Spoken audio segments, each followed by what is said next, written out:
Lindsay here. Happy holidays and welcome to our Best of 2025 series.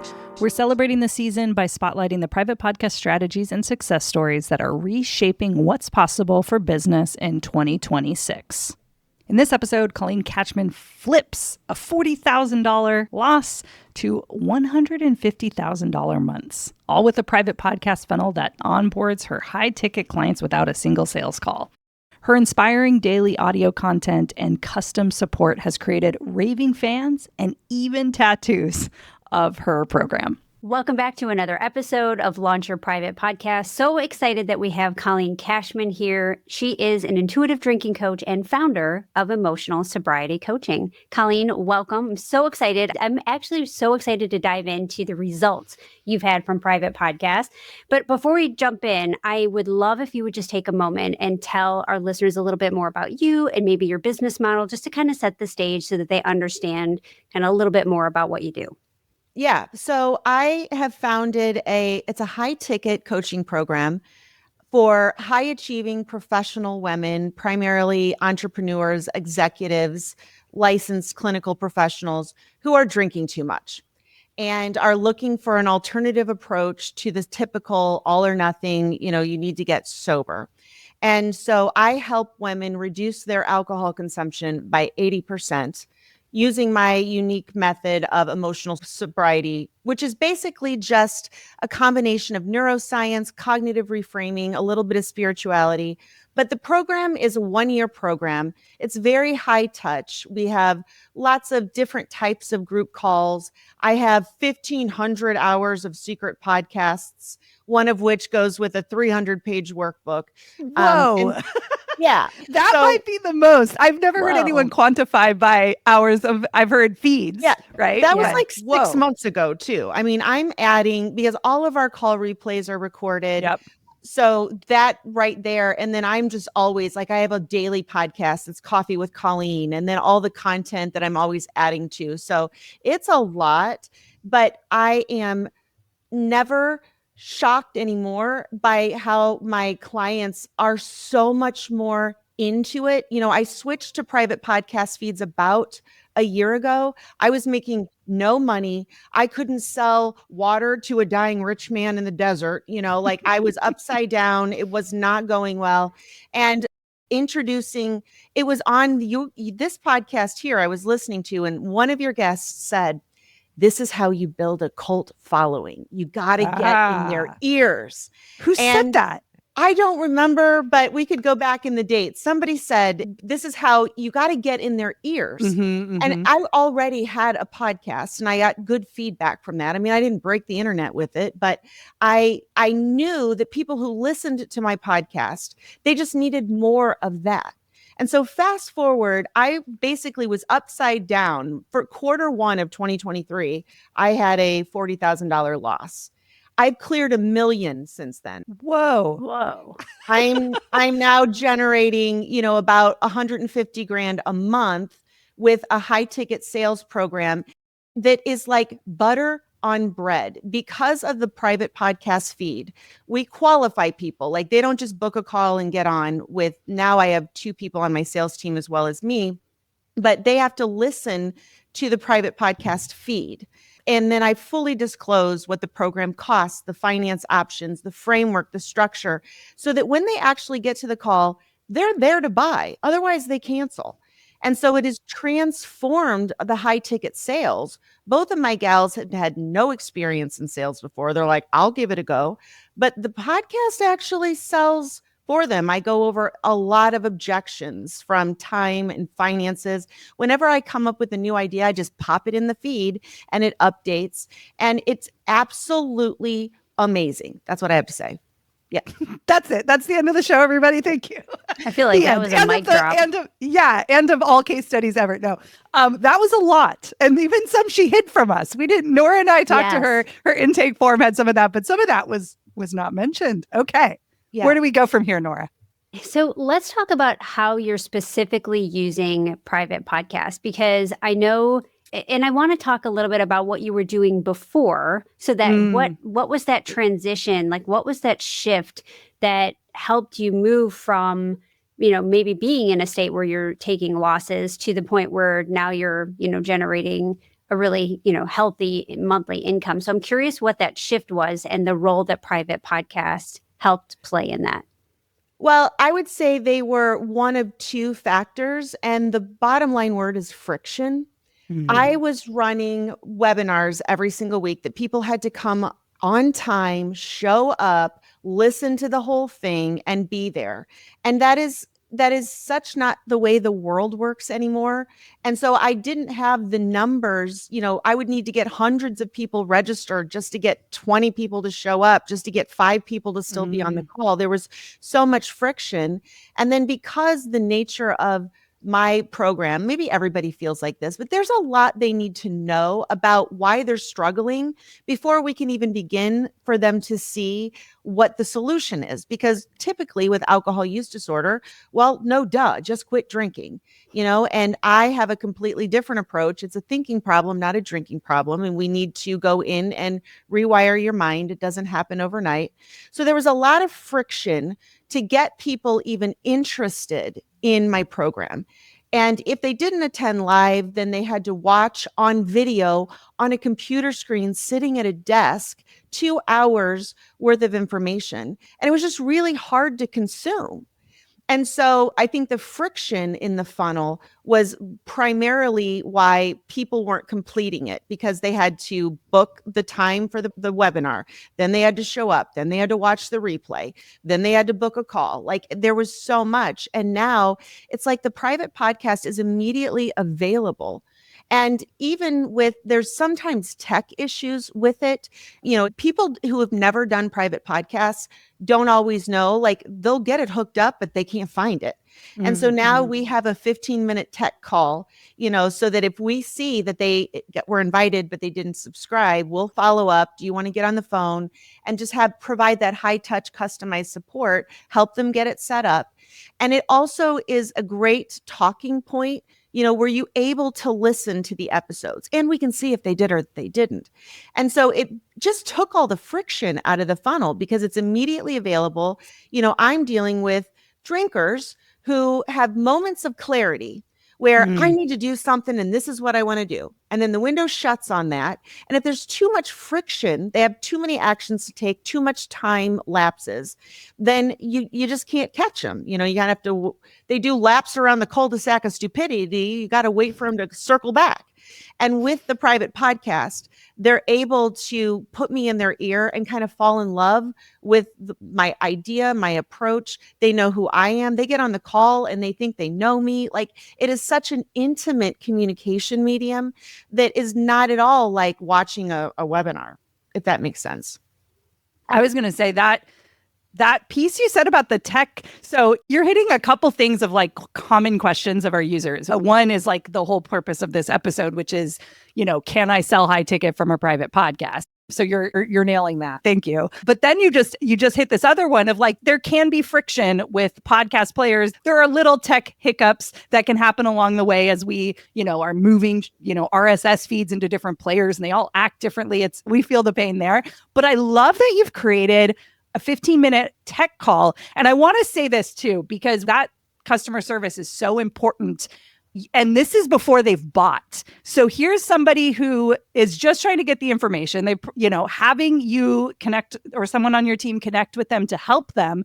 But then you see that as a touch point, not as this, oh man, I have to get on the call and help someone figure out why Apple's not working or whatever. You're like, this is a perfect moment where they can see like my values, what we care about, like how we would take care of our members. And so I just want to point that out there to everyone listening. Sure, can you do a tech call for every lead magnet? Maybe not. But when you have the numbers you have where that conversion rates lead to like a $6,500 sale, that's enough for me to get on the phone with somebody or create some system of helping them through the funnel. And I think I just want to highlight that because I don't want to say it's unheard of, but it's something people don't think of because they're like, oh, well, it's a lead magnet. Like, I only want the people who are going to figure it out. And it's just like, oh, maybe. But that also could be a little bit of an excuse, right? Because if you've never done a private podcast, you don't understand. It is different. You don't understand what's happening. And I'll tell you, I'm now at a $7,800 price point.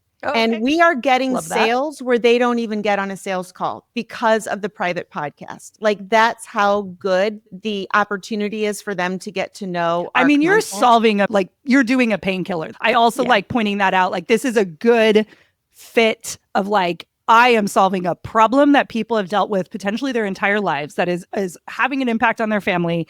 And here's this person with your fun personality, your amazing content, like the way you see it is not shaming, right? Yeah. And there's explanations for why I feel like this. I'm not a bad person. Right. And then, I mean, I could see how this is perfect of like, getting to know you as the person to solve the problem. This is like the quintessential example of that. And it is best communicated, like you said, through a private podcast where someone's like, this is what I've been waiting for. And you're basically creating that aha moment that there isn't a hesitation. Like, this is a $7,800 problem. This is a infinite dollar problem for many people, right? Like, it could be any number really for a certain population. And so I just want to point that out too, because we get that as well, a question of like messaging. What do we put in the private podcast? And you know, all this stuff works together. There's like your personality, your framework, and how you teach it. The delivery method is important. I definitely agree. But, you know, are you solving a problem? Is it clear what that problem is? Like, we go through all of that. And so I love that you're kind of laying it out there. And like, if you have all this in place, this is what can happen. So I have a question about the people booking directly. Do you just basically say like, hey, if you want to jump on a call to talk about it, cool. If not, here's a link. Is that how you talk about it in the podcast? It's kind of, the funnel goes two ways. So I have different calls to action. Sometimes it's book a call. And once they book the call, then they get a link to the pre-call audio.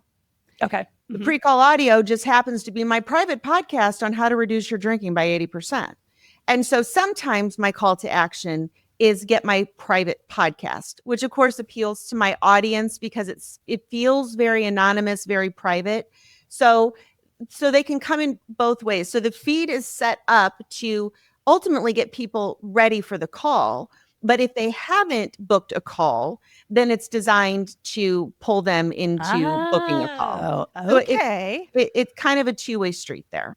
I love that. So the content is generally the same, but like wherever they are in the customer journey of like what they need, right? I need to talk to somebody, or, you know, like wait, how did you say you sometimes offer it without the call? Where does that? I offer it both ways. So like on TikTok, you can book a call. Like that platform. That's what we do there. Like on your Instagram, social media, you comment quiz or comment podcast, and I'll send you a link to the private podcast. Got it. So you're double using it as a lead magnet and also a warm up for someone who's booked a call. I love that because we have people who've used it. Yeah, A, as a lead magnet, but B, as one-on-one service providers, as sales calls. Some people create separate feeds for that. But what you're basically saying is like, most of these people need information and an understanding about what's happening in their brain. And so then the call is just like solidifying how the program works and all of that. The first half of the feed, I talk about the root cause of alcohol use disorder, the biology of addiction, you know, how to know if you have it. And then as you move through the feed, it's more about the program, objections, overcoming objections, all of those little nuances. So there's 12 episodes in there, but that to me also provides a lot of value as opposed to separating it out, because especially if somebody's not your client, giving them multiple private podcast feeds, they get confused. They get confused on the fact that my private podcast and my public podcast are two different things. We had to change the pictures because people were like, well, you want me to listen to 200 episodes? And I'm like, okay, you got the wrong podcast. Yeah. And so I just want to say that the private podcast as a prerequisite to get on the sales call also allows us to really put a litmus test in there. Because if somebody gets on a sales call and hasn't listened to that, they're not listening, and they probably aren't going to be a good fit for my program. So a lot of times, 15 minutes in, of course, I'm very nice and cordial, but I'm like, I'm not going to take your money if you're not able to listen to a podcast, because that's the format for the program. You're going to have to get used to listening to podcasts. And so it's also nice because with my clients, it's so overwhelming. There's so many things to change. Do I need to get a divorce and get a different job? And then I got to figure, blah, blah, blah. And it's like, no, you need to learn how to set the private podcast feed up today. That's what we're doing today. And then you need to listen to that. And it's like one step at a time. So the podcast is just, it's really nice because it's like, you don't have to figure everything out.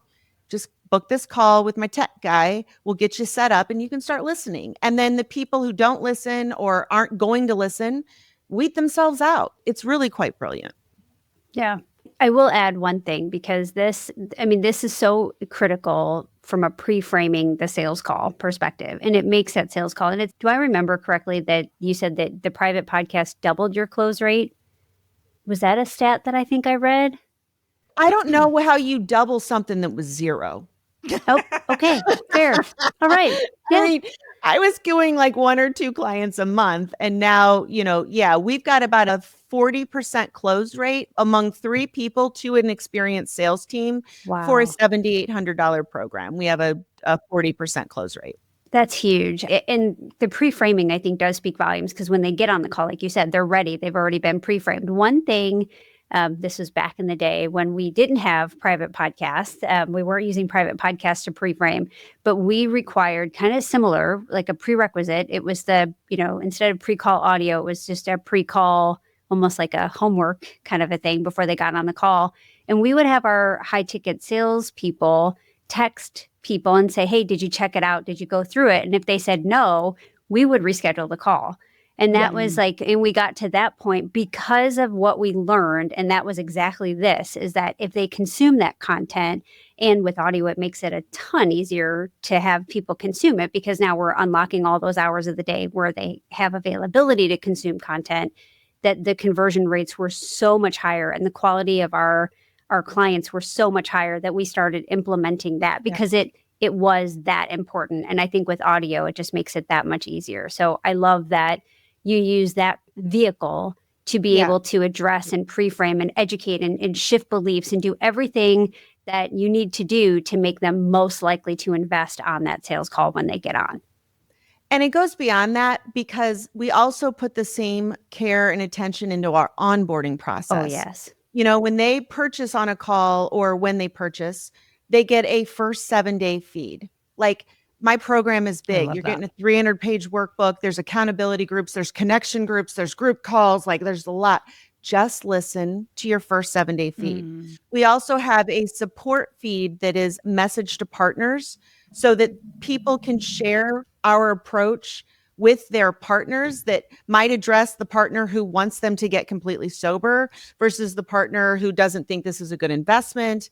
We have a guarantee on the program. So we create all these other little feeds for special reasons. We also do customized content in the program. So let's say somebody comes in and they have a lot of trauma or they identify anxiety as their issue. We can pull the content out of the main feeds and do a customized feed just for them based on what they need, and even record one-on-one sessions for them and stick those in there. So it really allows a level of customization that I don't know how you would provide anywhere else, especially when you're dealing with 1,500 hours of content. Like, there's got to be a way to filter that. And the private feeds allow us to do that so easily. And then every time we do it for one person, we've got a library now of anxiety and trauma and, all these other modalities. Like topics. Yeah. And then they're ready to go and we can add to them as we create new content. Oh, that's so good. So you're bringing up, Nora, do you remember the health coach who had all these different topics? And we told her you should put all the different things that you teach so you can hand them to people. Because health coaching is a very customized thing too, right? People have different issues. And then Erin Lindstrom, one of our early podcast guests, talked about you should just put all your content that you have into Hello Audio, and who knows what person needs what call or mini course or whatever, and she does a lot of one-on-one work. So you're bringing this high touch program and you're able to, 1,500 hours of content, you're able to reuse that content in a way that can help individual people. And our platform allows you to copy to a feed, right? If you were doing this in literally any learning other management system, no one would touch that with a 10-foot pole, because what is more worse than going into Kajabi, setting up a lesson, uploading a video, creating a title, giving access. Like, it's impossible. Yeah.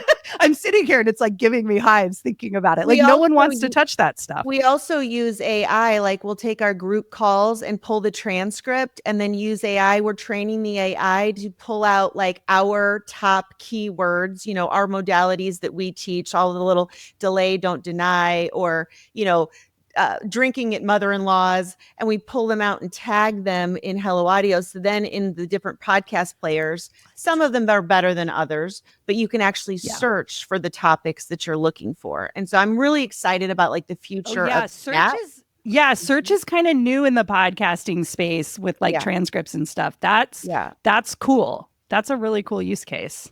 Yeah. And it's not perfect yet, but we're learning and very excited because that just makes, like I used to tell my now ex-husband, it's like he was a little bit of a hoarder.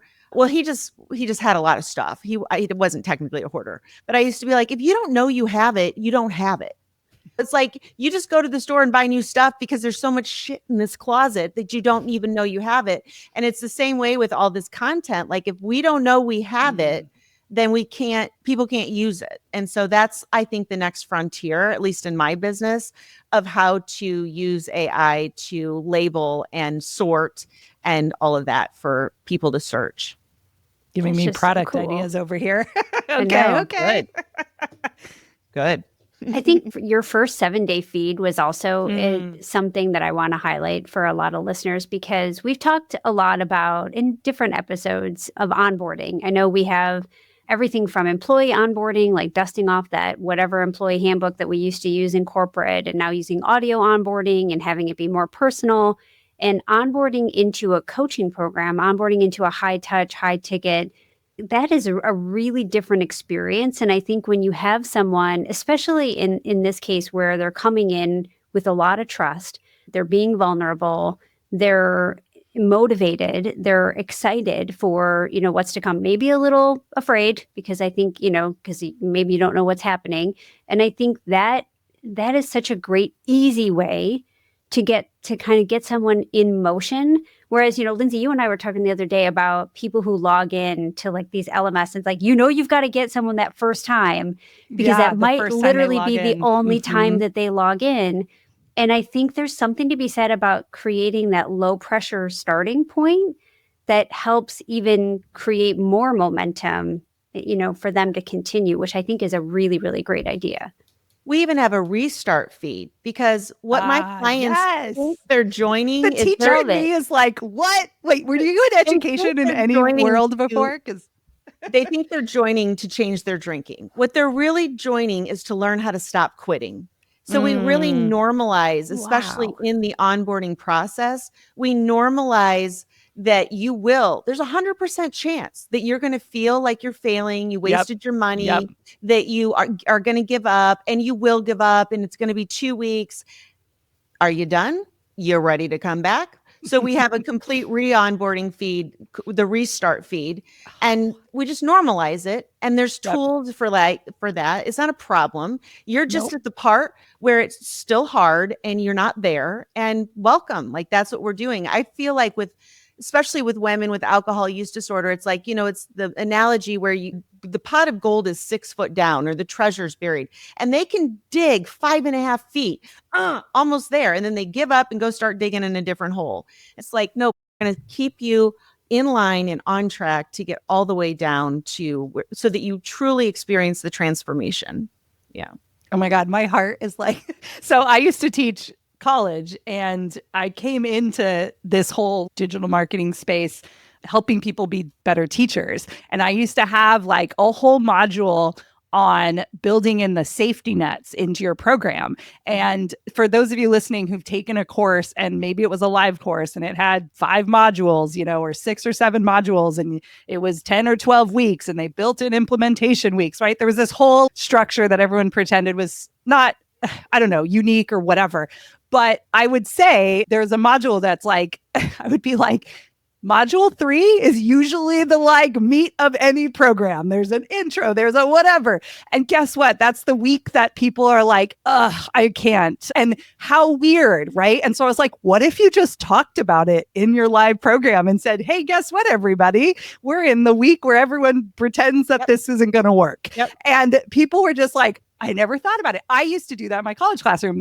October was always the hardest month in fall because there's no breaks, there's no whatever. Now they're like schools have some fall breaks or whatever. But I used to be like, October sucks because we're so close to Thanksgiving. And then like once Thanksgiving happens, I mean, it's basically finals and then we basically have a bunch of weeks off, right? So I just announced that and like, that's where we're at, guys. Like, isn't that interesting? And your grades are kind of real, right? Like you, and so anywho, I think what you're bringing up, like that I want everyone to listen from a like course design perspective. This is just human psychology. This is how our brains work to protect us when we're doing something hard.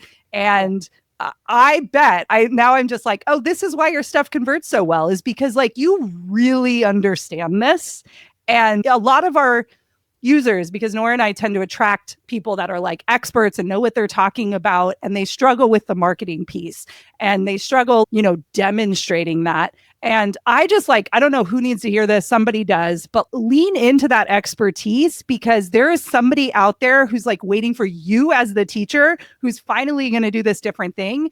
And if you lean in to that, like that person is going to be able to transform a certain group of people. And like using something like private podcasts can kind of melt away some of all that friction, not only just from like what you were talking about, your students, your clients, but like the friction for us as the creator, the teacher, the coach, the like, you know what I mean? And so anyways, I'm kind of rambling, but I love when I see people that like get I don't know, motivation, like external motivation, intrinsic motivation, all those things, and are moving people through content because they have to learn the stuff first. They can't just like one day snap out of it. So anyways, my rant is over. Yeah.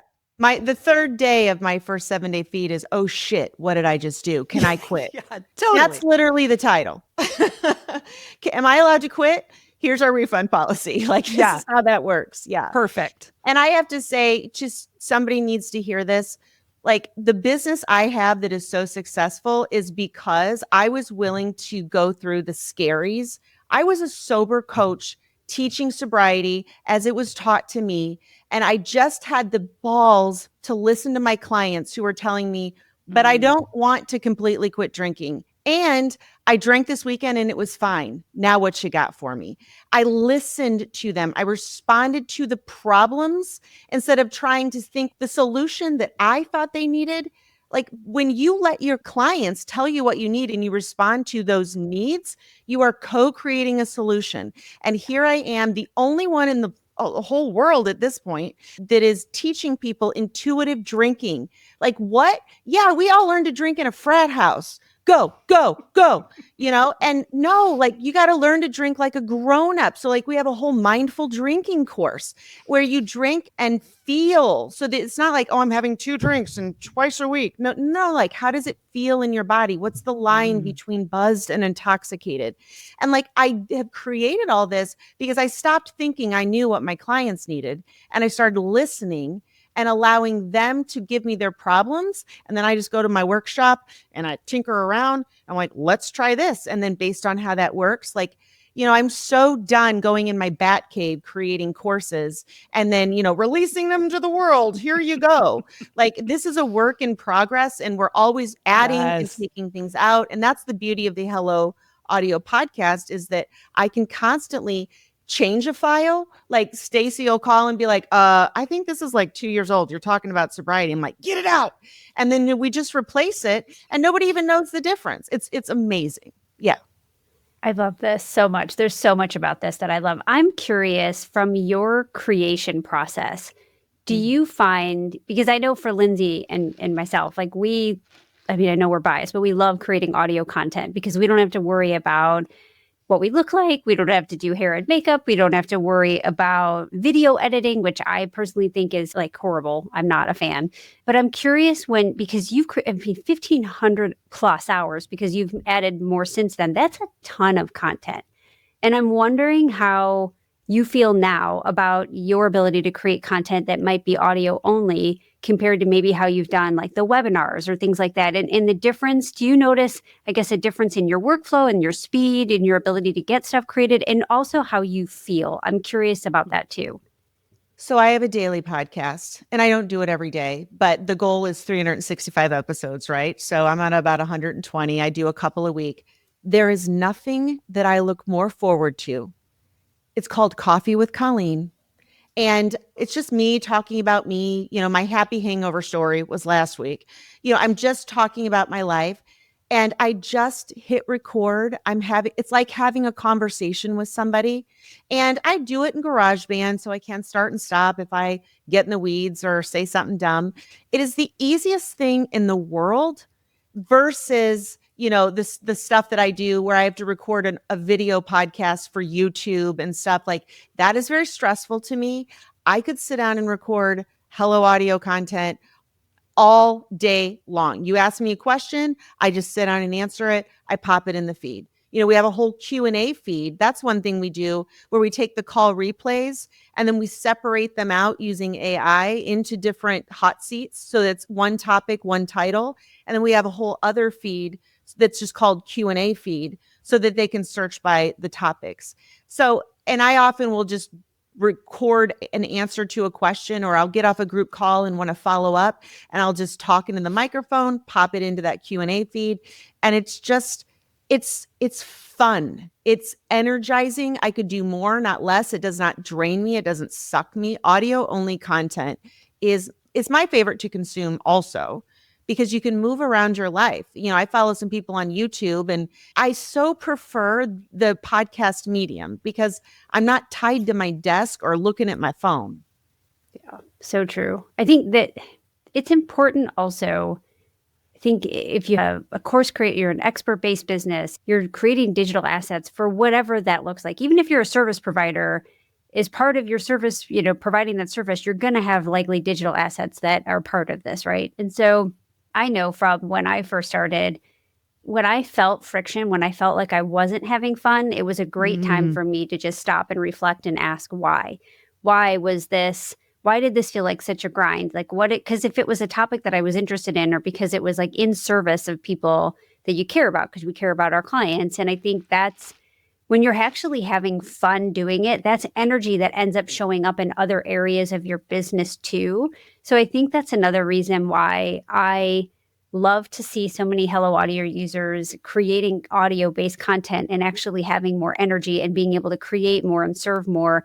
But it's not just about the volume of content or the ease of content. It's because their energy ends up showing up in different places. Whereas I think other things, I mean, we've all done things we don't love in business, or like things that maybe zapped our energy a bit, but that does affect other areas of the business too. And it sounds like, I mean, your ability to scale to the size you have, to serve as many people that, as you have in your program, and to, work with, I mean, you've scaled your sales team, you're scaling your internal team, like all of that takes energy.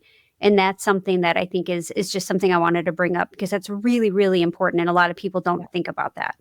My favorite part of the day is the first 2 hours of the morning, no sales calls, no team meetings. And usually I'm recording content. It's like, that's my playtime. That's my fun time. I rarely hear that in this space, right? You always see people be like, how do I show up on social media? I need to be everywhere. Like, I just need to create content. Like, I thought I love it. Like, why do I hate it? You know what I mean? And you're basically being like, hey, it might be the medium. It might be you don't want to write the content or show up on reels. Yeah, I do 3 video reels for the socials too. And that's stressful. And that's I don't the harder part. Yeah. It's the opposite.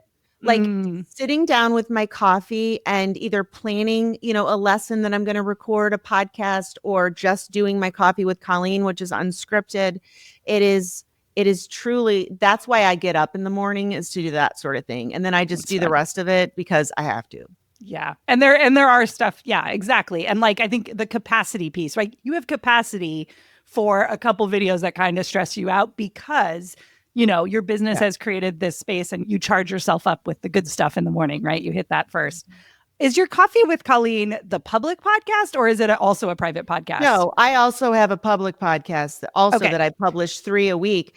But what I did, I just bumped into the top 1% because I was publishing 1 a week, right? And that's a lot. And I'm doing interviews and I got my intro and I'm following the framework and all the things. And I mean, it's not the same as just producing for my private stuff, right? So it's a bigger production.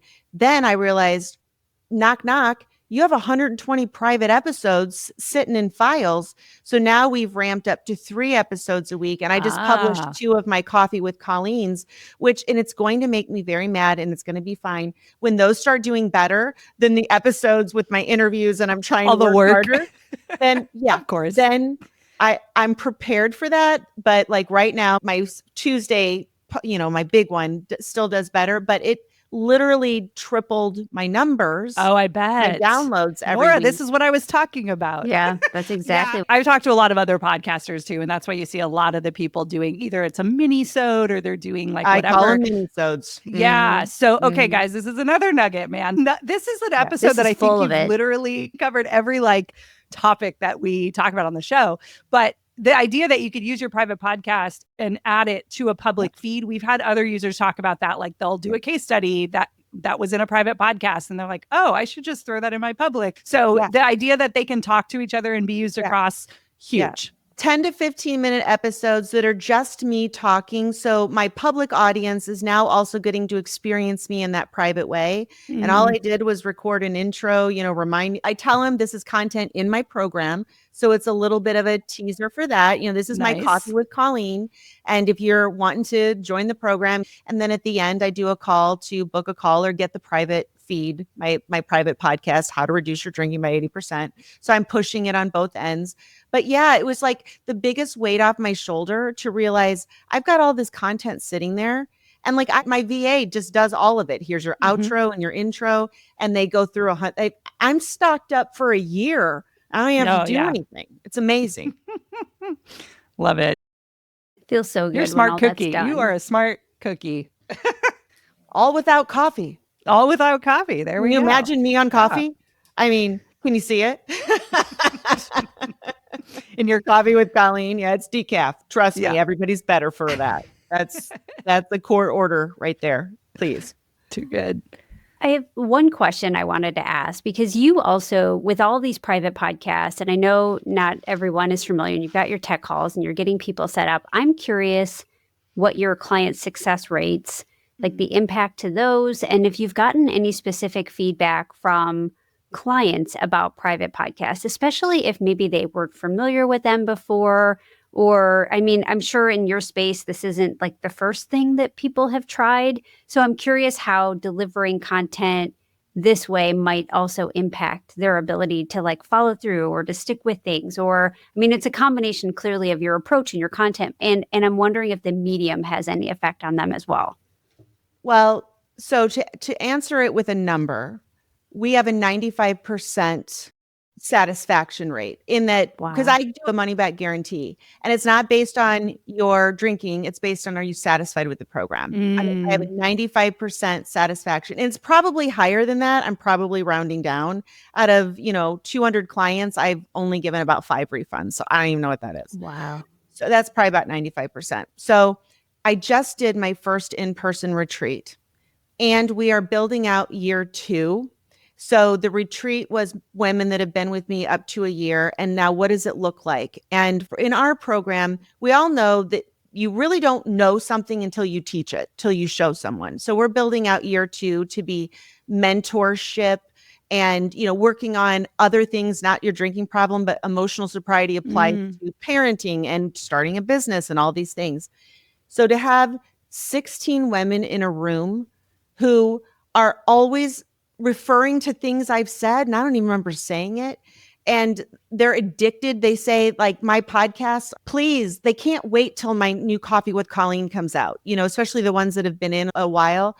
So their experience of my program is like nothing I could have even hoped for. It's that breathtaking. I just spent, 3 days with all of them, and they absolutely love the podcast.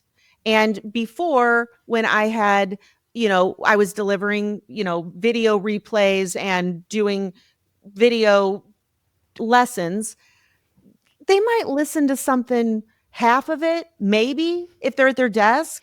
And now they're listening 2, 3, 4 times. Like they have favorite episodes. Like what? You're listening to it more than once? So yes, I think that whoever said that and got my attention and said, this is how you build a cult following.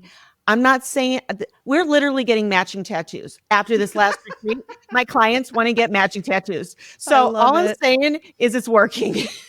When's your book coming out? I don't have time for that right now. Hey, you got to check out the episode where she wrote a book using Hello Audio private podcast. I mean, you can speak this it. Is my book right now. Yeah, it is. That's what I'm saying. But hand all that stuff to an editor. If matching tattoos answers your question, if not, 95% satisfaction rate does. That's a pretty good testimonial. Like, our marker isn't just like, do they stick around? It's like, are they getting a tattoo of your content or of you? Yeah. Too good. Oh my goodness. There's been so many nuggets that we've dropped in I this know. episode. I'm like, these are all separate episodes. What is happening? Yeah. I hope everyone was taking notes that was listening, or else listen to it again, which you can. And the fact that you have people, because I mean, Lindsay, we talk about repetition and how easy it is, and we don't ever watch the video replays either at all, which I feel bad sometimes about, but audio makes it so much easier. And the fact that you have people re-listening to episodes to the fact where they can quote them or remember them, or it makes, that's huge. Mm-hmm. That's a really, really big deal. Yeah. Wow. That's so cool. They listen to themselves get coached, the audio replays that they got coached, or they'll say, did you hear so-and-so share? And they'll go find it. I mean, it is so magical. It's not even on the same level. Like, I don't think we're talking about video courses, video delivery in, the online learning, like my whole program is Hello Audio, and we're on Discord. There's no website. You don't have to log into nothing. And it is magical. Like the community is magical. I'm so glad we're doing this meeting now as we head into, we have our Q2 planning meeting. I'm calling it a meeting. It's like we just got, this was a meeting, Colleen, of you giving us stuff that we should do with Hello Audio, like where, this is some deep insight. But yeah, we're heading into a Q2 planning meeting. Is it next week? I can't remember. I think it's next week. And I'm just like, my mind is going. And I also have some other insights from other people that I'm just like, okay, I think we're reaching an interesting point in Hello Audio's history. Anyways, this has been such a fun conversation. I mean, we really talked about everything. I think you have a feed in every type of feed that we tell people they could have, like better than us even, which you shouldn't be surprised. But is there any feed you haven't created yet that you're like, okay, I need to do this type of feed next? Is there one you're sitting on? No, but I will tell you what would be really nice, and someday with the tech, is if we could share, like somebody needs to listen to something, they get on a call and I'm having this trouble. And one of my gals is like, okay, you need to listen to episode 52 in feed 7C or whatever.